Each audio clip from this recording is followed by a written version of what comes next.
Quand nous avons acheté la moto en Équateur, nous lui avons donné un petit nom.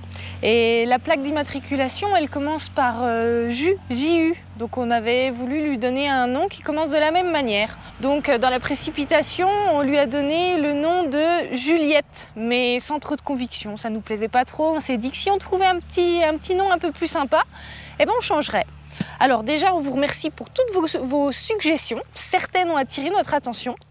Et puis Kika nous a fait aussi une autre suggestion. Alors comment on va la baptiser cette moto? Jubilette. Excellent. On a adoré tout de suite. J'aime bien parce que ça fait un peu mobilette. Et on peut pas dire qu'elle avance, que ça soit une flèche. Donc ça fait un peu mobilette. Ça lui correspond. Et puis en même temps, c'est rigolo, c'est sympa, c'est mignon. Et ça correspond au fait que on l'adore, elle est complémentaire au camion, on l'aime beaucoup cette moto. Donc Jubilette, c'est son petit nom. Merci Kika. Avec plaisir. Et merci à tous pour vos suggestions. Kikou. Bonjour. Bienvenue dans cette nouvelle vidéo. Alors aujourd'hui, on va vous emmener découvrir la ville blanche qui est Popayán. Et puis, y a toujours un petit peu de mécanique, de bricolage à faire. Et donc, Didier va faire une réparation. Un peu de bidouille. Et puis quoi? Alors, le voyage s'arrête, on reprend le travail. Oui, alors on vous en dit pas plus. On vous laisse découvrir tout ça dans la vidéo. Et puis, on vous dit à bientôt. À bientôt. On va faire un peu de tourisme. On va aller voir Popayán. 45 km, on descend. On espère qu'on n'aura pas la pluie. Ouais. Là par contre c'est tout noir. C'est pas gagné. Alors on l'appelle la ville blanche, alors on va voir pourquoi on l'appelle la ville blanche. C'est tout noir, on va à la ville blanche.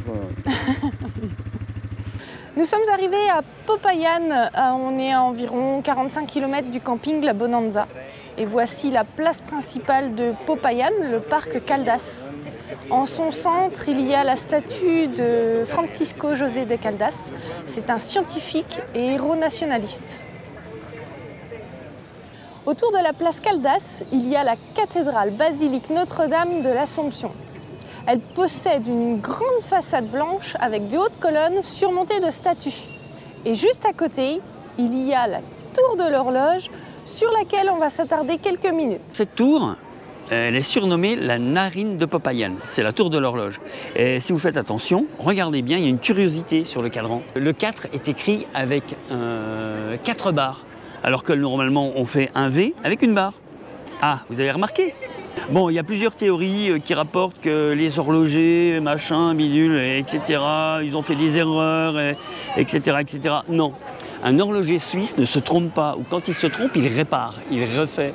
Donc pourquoi le 4 est écrit avec 4 barres? Tout simplement parce qu'il y a 14 caractères de chaque côté de cadran, et c'est pour garder un équilibre.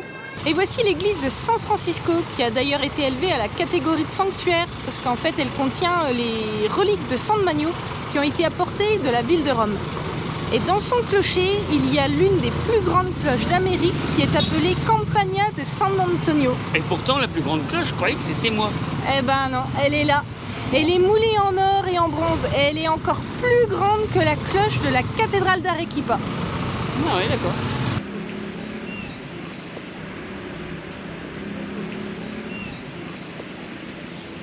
Alors ce pont a été construit en 1876. Vous voyez, il a une certaine pente douce, mais le problème, maintenant on le surnomme le pont de l'humiliation. Pourquoi? Parce qu'à l'époque, quand les personnes venaient complètement chargées pour aller à la place pour vendre leurs produits, vous voyez depuis là-bas, ça fait une pente énorme pour aller jusqu'à la place. Et les gens étaient tellement fatigués, harassés, et qu'ils avaient une tête comme s'ils étaient humiliés, quoi. Ils n'en pouvaient plus. Et c'est pour ça qu'on l'appelle le pont de l'humiliation. Je trouve que le pont, il lui a fait une belle pente douce pour que tout le monde puisse bien passer. C'est un peu dommage de l'avoir appelé l'humiliation parce qu'il est vraiment magnifique. Je vous ai dit qu'on appelait Popayán la ville blanche et il y a une raison bien précise à cela. Est-ce que tu peux nous éclairer, Didier? Oui, alors Popayán, pourquoi les murs sont blancs? Tout simplement parce qu'il y a une certaine époque, les habitants avaient des puces aux pieds. Et ces petites puces, ça s'appelle? Ça s'appelle Nigua, c'est une puce tropicale. Donc ils étaient infestés de puces tropicales aux pieds et bon, ça ressemble à un oignon. mais aussi petit qu'une tête d'épingle. On a vu la photo, c'est assez... bref. Ça donne pas envie. Non. Et donc du coup, le maire a une idée, il a dit, bon ben voilà, maintenant ce qu'on va faire, c'est qu'on va peindre tous les murs de toutes les maisons avec de la chaux vive, ce qui permet de tout désinfecter. Alors à partir de maintenant, à partir de ce moment-là, c'est pour cela que toutes les maisons sont blanches. Et tous les mois de mars, avant la Semaine Sainte, ils repeignent toutes les maisons en blanc. C'est finalement une tradition qu'ils ont conservée. Ouais. Alors je ne sais pas si c'est plus pour l'esthétique ou pour continuer à se protéger contre cette puce tropicale. Mais en tout cas, voilà, c'est pour ça que Popayán est appelée la ville blanche et que vous voyez la majorité des bâtiments en blanc. Voilà, voilà. Le théâtre municipal Guillermo Valencia, c'est le seul bâtiment de la ville dont les façades ne sont pas blanches. Nous allons terminer cette visite de Popayán avec ce beau point de vue sur la ville. On a pris un petit peu de hauteur, en plus le courant d'air est chaud, c'est super agréable. Ouais. Donc nous sommes sur le Morro de Tulcán et c'est en fait un site archéologique qui offre ce point de vue sur toute la ville, tout autour. Et puis ensuite, on va tranquillement reprendre la route vers le camping La Bonanza. On va pas trop tarder, parce que je sais pas si vous voyez, mais les nuages se forment un peu partout. Et en général, il pleut avant la fin de l'après-midi, donc si on peut rentrer en étant au sec, ce sera mieux. Saison des pluies oblige. Oui, c'est pas grave, on s'adapte, on sait qu'il faut rentrer pas trop tard, mais ça nous a permis de nous balader et de visiter Popayán. On avait pensé à tout avec Vincent, enfin surtout Vincent avait pensé à tout avant que je parte. Tout ce qui est fusible, raccord électrique, etc. Ouais, parce que au niveau du toit, avant le petit bidule vert là, il était au niveau de la moto, du support moto maintenant. Donc je vais le déplacer, je vais le mettre devant. Donc tirer un fil et puis on va récupérer notre phare de recherche. Voilà, il va être là, je vais le mettre au-dessus. Par contre, je me suis rendu compte que quelque chose de très important, c'est que j'ai récupéré une outil, je sais pas d'où, c'est Pépette. Voilà, Pépette, elle fait la garde. Je peux laisser les coffres ouverts. Elle surveille tout. Pépette, tu viens? Viens qui? Oui, la Pépette. Elle est toute belle, elle est toute propre, elle est toute adorable. Voilà. Je retourne au lit. Eh ben j'ai un outil de plus. Elle s'appelle Pépette. Allez Pépette. Ce fameux phare de recherche, ici. Il était fixé sur son support là. Ici. Et maintenant, il y a la moto qui vient là. Donc, je l'ai replacé là. Donc par en dessous, le phare de recherche passait par là. Donc j'ai juste à débrancher ça, à couper les raisons et repasser le câble par ici, juste là, venir dans cette gaine. Une fois passé, je vais racheter de la gaine ouverte, puis je vais mettre le fil là, ici. J'ai plus qu'à rebrancher. Il est rare qu'il y ait des branches qui viennent jusque là. De toute façon, elles se rangent comme ça. S'il faut, elle se rangera comme ça. Ça passe dessus, ça frotte et ça risque rien. Petit incident technique, c'est que voilà, le plateau tournant, on a un moteur, mais le souci c'est que le pignon est désolidarisé de l'axe du moteur. Bon ben, on va démonter, on va réparer. Ça c'est un moteur avec c'est pour diriger le spot lumineux, le phare de recherche. Bon. Ici, c'était juste un point de colle sur un écrou, enfin sur un pignon et tout. Je suis en train de faire quelque chose qui est plus performant. Vous voyez, avec une petite lime bébé. Je suis en train de fabriquer un méplat pour que, ici, je vais venir avec mes plats et mes plats, mettre un morceau de métal que je vais aplatir, mettre de la forme qu'il faut. Comme vous voyez, on a l'habitude de l'horlogerie et de la joaillerie, donc des produits qui sont vraiment très fins. Donc on a la lime qui va bien, on va fabriquer un méplat parce qu'avant c'était bien rond. On va faire quelque chose de super propre, super joli, super agréable et au moins ça bougera plus. Avec le méplat qui est sur l'axe du moteur, je vais venir là. Et vous voyez un peu comment c'est fait? Mes plats et mes plats. Au lieu de mettre de la colle de... Eh ben, je vais mettre un méplat métallique ou en laiton ou en cuivre pour que ça soit un petit peu plus doux. Et au moins, l'axe ne tournera pas sur le pignon. Et je vais pouvoir remonter ça. Et ça sera beaucoup plus performant que la merdouille que nous avions avant. En horlogerie, on n'a pas ces trucs de bourrin. C'est... Désolé.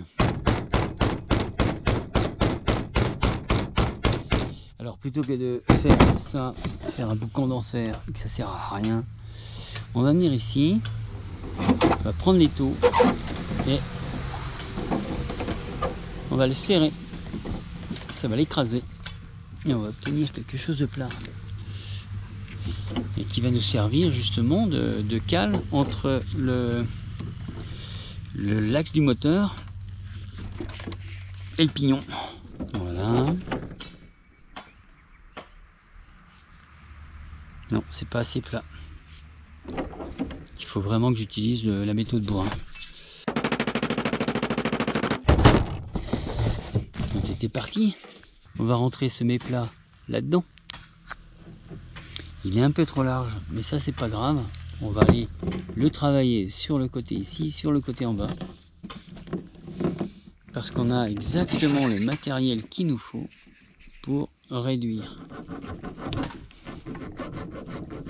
Pourquoi en cuivre? Parce que ça va servir de fusible. Si jamais c'est un métal mou, si jamais ça force un peu trop, et ben ça, on dire, ça sert de fusible, hein, ça va bouger. Vous pouvez utiliser ce genre de produit pour n'importe quel pignon, un pignon fou, quelque chose comme ça. Une fois que la clavette est en place, bon, avec un marteau moins bourrin, hein. Et vous la rentrez, vous la mettez en place, et voilà. Maintenant vous avez réalisé, vous avez fabriqué une clavette sur un pignon fou avec un axe plat. Maintenant on va pouvoir remettre en place notre phare de recherche qui est en panne. On va souder bien sûr, etc. Bon bah, ça je vais pas vous le montrer, hein. Souder vous savez faire. Bon, maintenant qu'on a mis la clavette à l'intérieur, qu'on a collé un peu, on va aller ressouder les fils. Et c'est parti. Ça. Il y a un petit rail. Donc il y a des billes qui vont là. Et lui, ça vient comme ça ici. Et ça vient comme ça. Voilà. Et c'est ça qui fait tourner et qui était... en libre, et c'est ça qui va nous faire tourner le bidule. Et là il y a encore un jeu de billes avec un autre rail. Donc déjà on va mettre celui-là. Donc on va prendre de la graisse et mettre les billes dessus. Ouh, on va jouer en espérant qu'on en perde beaucoup. Pour coller les billes, on met de la graisse sur le rail pour éviter que les billes tombent de partout, hein, que ça roule et machin et tout. Donc on les colle à la graisse et en plus, ce qui est bien, c'est que ça graisse le système, donc le système de roulement. Allez, on y va. Donc on vient s'armer de patience.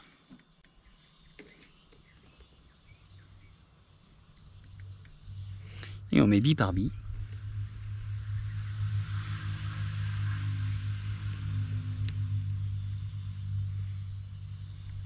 Tranquille.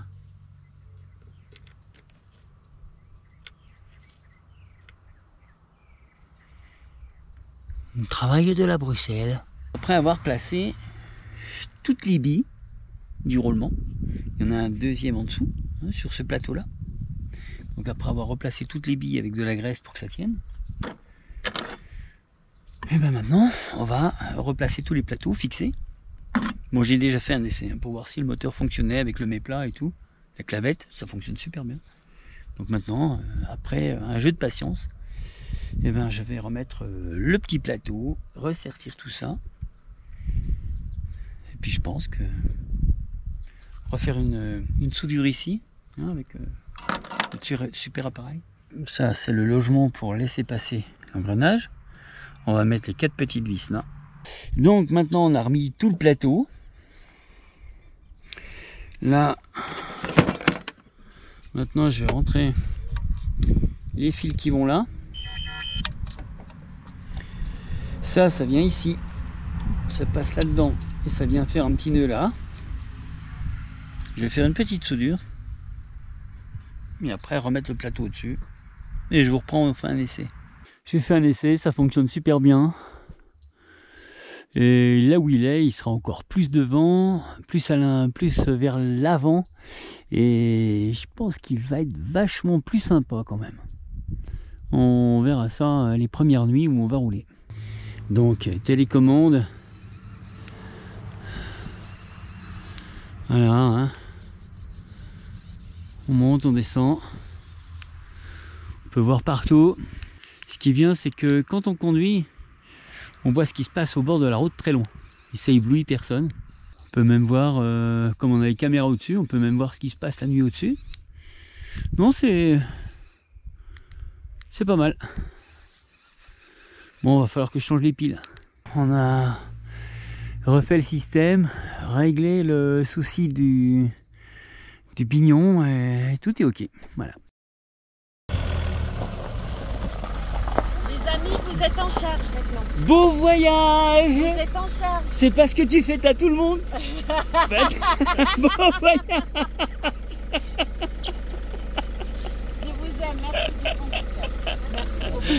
Allez, gros bisous. Je vous tiens au courant. Ok, dis-nous quand tu arrives.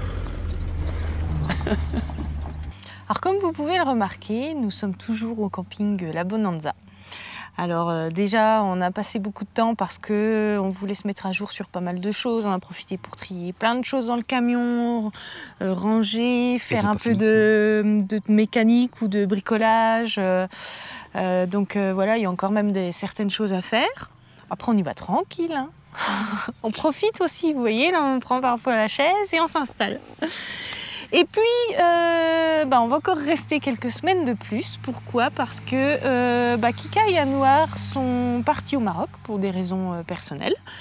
Et donc, ils nous ont confié le camping pendant leur absence. On va s'occuper du camping, ainsi qu'avec un couple brésilien qui sont présents ici.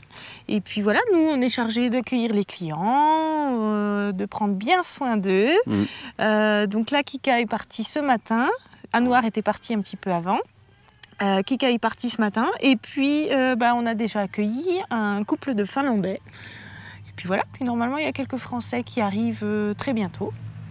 Ils sont complètement finlandais. C'est super sympa. Donc c'est cool, hein? On va être obligé de travailler.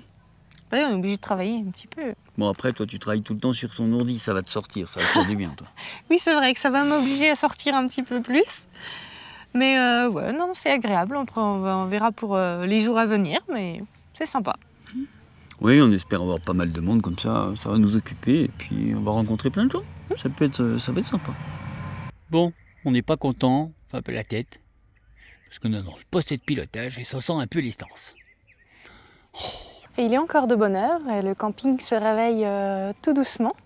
Hier, on a eu plusieurs accueils à faire. On a accueilli des Allemands, 2 camping-cars allemands, on a accueilli des Suisses. Il y a les Finlandais qui sont là, toujours les Brésiliens qui sont là aussi pour nous aider à surveiller et s'occuper du camping. Donc voilà, c'est cool.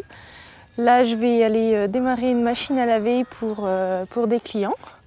Et puis voilà, donc on prend soin d'eux, mais ça nous plaît bien. Qu'est-ce que tu fais, Didier? Ça a cassé. La porte a cassé? C'est la première fois? Non. Donc tu essayes de réparer? Pas le choix. Je vais essayer d'adapter, on verra bien. Faut que ça tienne encore un petit peu de temps. Et pourquoi ça casse? La porte est vraiment très lourde? La porte est très lourde et puis tout ce qui est croisillon comme ça c'est de la gnognotte. La gnognotte c'est bien beau chien ça. De la gnognotte. Alors vrai. de la gnognotte, qu'est-ce que c'est que de la gnognotte? De la gnognotte, hein, c'est qu'un produit, c'est de la gnognotte. qui vaut pas grand chose. Ouais, côté solidité. Côté solidité, etc. ouais. Ouais. En plus, il y a des bouts de bois, il y a des nœuds un peu partout.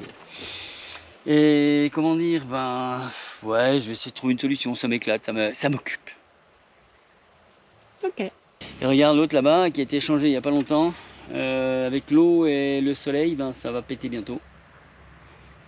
Donc il faut vraiment un produit beaucoup plus épais que ça. Moi je crois en toi, je suis sûre que tu vas faire quelque chose de super robuste.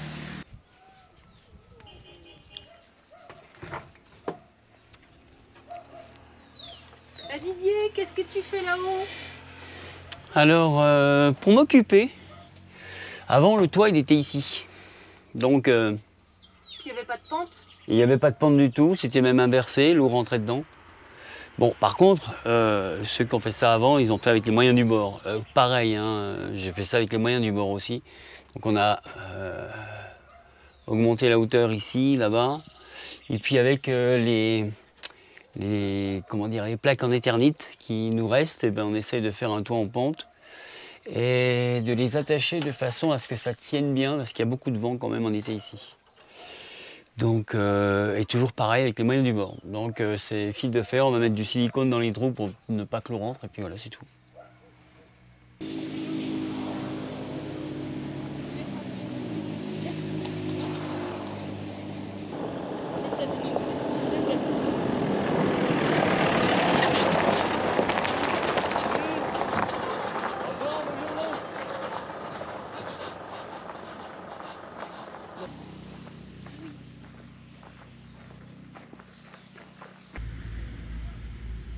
Le temps n'est pas tellement beau, mais il fait une très très bonne température.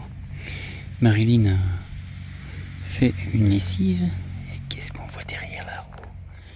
La roue du camion. Notre petit pépère qui fait un gros son. Et là il m'entend un petit peu, on voit les oreilles qui bougent comme ça. Oh, c'est pas beau de voir un petit chat comme ça dormir derrière la roue du camion. Alors, on a quelque chose à vous montrer aussi. On leur montre? Ouais. Ah, regarde. Eh ben, on a la Starlink et ça fonctionne super bien. Donc, on l'a installé dès qu'on l'a reçu. Et ben maintenant, on est super content. On va pouvoir vous envoyer des vidéos très facilement. Encore plus facilement, ouais. Ça va nous simplifier la vie, ce sera plus pratique qu'avec les petites cartes et tout. Franchement, c'est top. Voilà. Venir à bord, j'apprécie déjà. S'il apprécie alors. Avec Fabricio, le Brésilien, Didier est en train de refaire des installations électriques pour le parking. On a acheté de la gaine de très très bonne qualité et elle coupe. C'est la preuve qu'elle est de bonne qualité.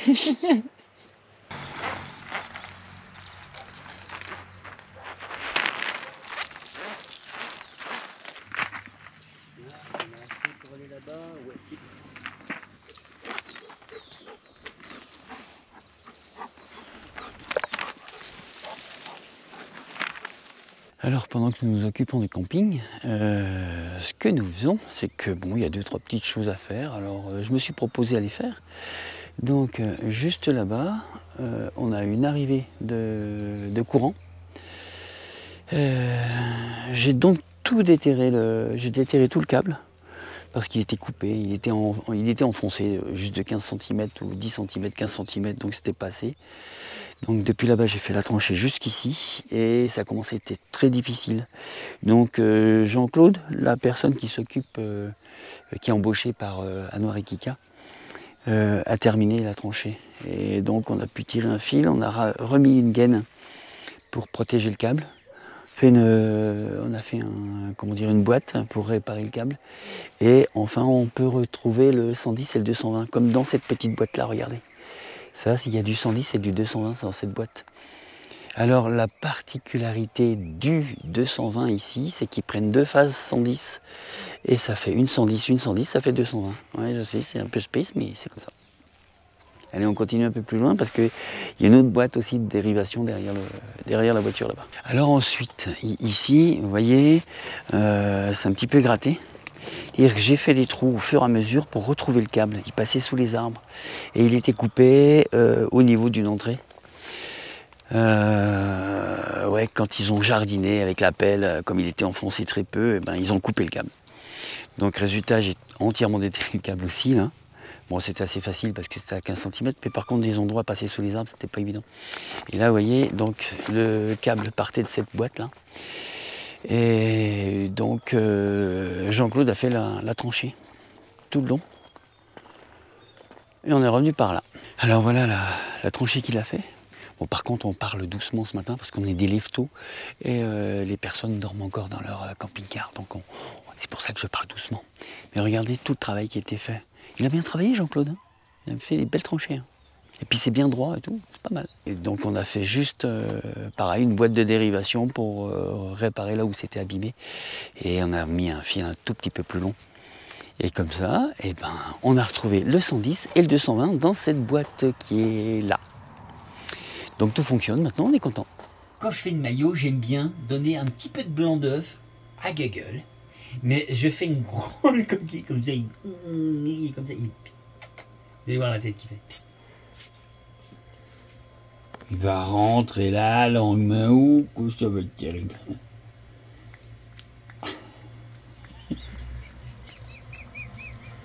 Attends, je vais te casser un peu l'œuf. Voilà. Là, la langue, elle fait 1,50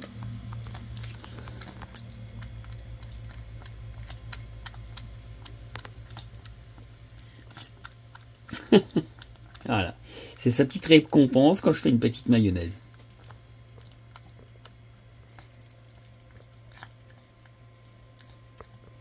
Mais il en bave, hein, parce que la coquille, elle est profonde. Hein. Et c'est nickel. Nous ne sommes pas seuls pour nous occuper du camping. Nous sommes avec un couple très charmant, Fabricio et Sandra.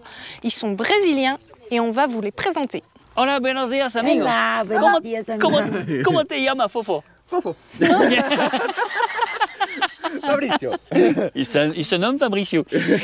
Comment te llamas? Sandra. Sandra. Alors Sandra et Fofo, Fabricio, sont ici avec nous aujourd'hui pour garder le camping. Ils travaillent énormément, font beaucoup de boulot pour que tout soit propre, tout soit nickel. Et franchement, c'est un travail énorme. ¿Cuánto tiempo que viajar? Ça fait combien de temps qu'ils voyagent?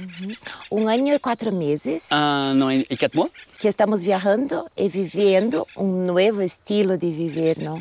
Ça fait 1 an et 4 mois qu'ils sont, qui vivent en voiture avec un nouveau style de vie. Alors, ce sont 2 Brésiliens. Et franchement, moi je les adore, ils sont super gentils. Y ahora, ¿quieren hacer una vuelta donde quel país? Sí, después de aquí. Porque hasta aqui pensamos, quando começamos a viajar, pensamos em viajar para ter a experiência de viver um novo estilo de vida. Ils veulent voyager pour avoir un nouveau style de vie, ça leur plaît beaucoup. Pero depois de 1 año, pensamos, é pouco, necessitamos mais tempo. Alors après 1 an, ils ont dit, non mais c'est pas beaucoup, il faut plus de temps. Me parece muito difícil volver a uma vida normal, não? Para o nosso novo normal é este agora. Alors, pour eux, leur vie normale, c'est très difficile de revenir à une vie normale. Et maintenant, pour eux, la vie normale, c'est maintenant, dans leur véhicule. Porque a cada vez que nos quedamos em novo espaço, encontramos pessoas que nos encantam, como ustedes. Oh non. Alors, elle dit des gentillesses sur nous. C'est-à-dire que bon, ils aiment bien voyager parce qu'ils ils aiment bien rencontrer des gens qui sont spécial comme nous. Bueníssimo. Especial. Sí, especial de coração. Especial para nós outros significa é bonito, é de coração. Sí. E ustedes, como muitas outras pessoas que encontramos em la viagem, são como nossa família de la ruta. Oh, c'est super gentil. É verdade. Alors bon, elle est en train de nous dire que, en fin de compte, ils aiment bien rencontrer des gens qui sont un peu spéciaux et puis ils nous considèrent un petit peu comme la famille de la route. Ah, muchas gracias. Porque nossa família está muito lejos, não Sim. vimos há muito tempo e encontramos muitas pessoas em uma viagem como vocês, como irmãos, sabes? Sim. Como tio, como todo, não? E nos sentimos muito bem assim. Ah, muchas gracias. Donc, bon, depuis qu'ils voyagent, ils sont loin de leur famille et c'est vrai que ça leur fait plaisir de voir des gens, beaucoup de personnes comme nous, hein, pour partager des bons moments, quoi, en fin de compte. Ouais. E também se cambia sempre os jardins e os vizinhos, não? Si. Porque às vezes os vizinhos ou um ruído, algo assim, te cambia de espaço e pronto, já está. Claro. C'est-à-dire que bon, si jamais ils ont un voisin qui est un peu bruyant ou qui a un problème, eh ben, ils s'en vont et puis ils changent de vue. É muito Excellent. fácil. Sí. Sí. Veo mucho vagalume en la noche. Muy grande. Muy grande, sí, sí. Todas las noches Sí, se ve la un luz hombre. viene de la boca, ¿no? Sí, sí, sí. Alors, ils ont vu des lucioles dernièrement, mais la lumière venait de la bouche. Allez, je vous explique pourquoi. Parce que bon, quand je fais mon petit tour le soir, ils sont installés dans leur appartement là-bas. Et quand je fais un petit tour le soir, je mets la lampe torche dans la bouche et je dis vagalume. Vagalume, c'est quoi? C'est en portugais, c'est une luciole. Et donc, ils voient une luciole qui bouge avec une lampe. Bon, on rigole beaucoup quand même. Sim, vagalume. Vagalume. Et vagalume, c'est pas espagnol, hein, c'est portugais. Alors maintenant, grâce à Fofo, on parle portugnol. Portuñol. Pero assim vai estar bueníssimo quando tu chegares ao Brasil. Si, Ah, ça. si. Alors quand on ira au Brésil, maintenant on saura parler grâce à Fofo. E graças a você, porque acá está um lugar muito especial de bueno para sim. nós outros, porque o espaço é hermoso, há flores, há todo. E há vocês que juntos, dois países distintos, Si. pero nos combinamos muito bem Sí, e claro estamos que sí. muito felizes. Alors elle nous dit qu'on est dans un endroit qui est vraiment magnifique, beau, sympa, on rencontre beaucoup de personnes et que nous sommes des personnes, nous de France, eux du Brésil, et on s'entend vraiment très très bien. Et c'est vrai que c'est vraiment bien, ils sont adorables. E graças pelas papas de ayer e toda a comida que foste buscar em mercado, estamos muito felizes. Sí, tiene mucha papas y huevos. Sim, muitas papas e huevos. Tiene por un año, ¿no? Muito felizes, graças. Alors je leur ai fait les courses hier parce que Fofo il s'est fait mal aux côtes et donc il ne pouvait pas aller faire les courses, donc j'ai fait les courses pour eux. Et c'est vrai que j'ai acheté beaucoup de patates et beaucoup d'œufs, donc ils vont manger beaucoup de patates et beaucoup d'œufs. Elle me dit merci pour les courses, parce qu'ils vont manger des patates et des œufs pendant un an. E quando tu viajas, há huevo, há comida, não? Claro, sí, Porque si puede tiene hacer huevos muchas y papas. Ah, Te está. puede venir Sí. y vivir en Francia. Sí. Huevos, papas. e harina. Ah, sí, harina. Y harina. Pero tú me dices que compras dos. Sí. Y yo te compré dos. Dos está perfeito, Sí. podemos fazer mais de los bolinhos de lluvia. Mañana puedes comprar otro si tú quieres. Perfeito! Muchas gracias, Fofo. Gracias. Muchas gracias, amigo. No te toca la cochicha. ¿Eh? Muchas gracias. Gracias. Gracias. Muchas gracias, amigo. Gracias. Somos contentos de conocer dos personas que tienen un corazón muy gordo y muy simpática. Nós outros muito contentes de conhecer, são nossa família de ruta, de verdade. Muchas gracias. De verdade. Graças a você. Salut à tout le monde. Biducha comida. Et Biducha comida. Biducha, tu vas manger? Allez. Siéntate. Siéntate. Está bien, bien, oui, oui. Espera un poco. Espera. Alors s'occuper du camping, c'est aussi s'occuper de la maîtresse de la maison, Bidoucha. Alors, on lui prépare son plat de viande. Son plat préféré. Oui, qu'on cuisine. Et puis, on ajoute à cela quelques pâtes, un peu de croquettes.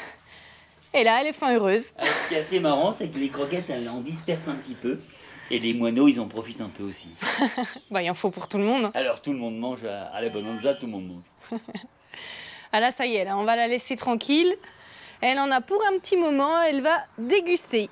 Et tous les soirs, on a pris l'habitude de faire un petit apéro tous ensemble avec les Brésiliens. On papote, puis on refait le monde. C'est super agréable, c'est sympa.